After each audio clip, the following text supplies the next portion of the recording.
Setahu Forkopimda itu bupati, ketua DPRD, kepala kejaksaan negeri, Kapolres, Dandim, ketua pengadilan itu adalah pemimpin di daerah ini dalam bidangnya masing-masing. Poin yang ingin saya sampaikan bahwa untuk membangun Toraja yang lebih baik ke depan, untuk menjadikan Toraja ini makmur dan baik, tidak akan memulai dari pribadi.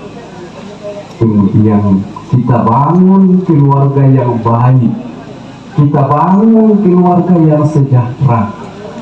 Karena kalau pribadi dan keluarga sudah mapan dan bagus, tentunya masyarakat bagus. Kalau masyarakat sudah bagus, yang di dalamnya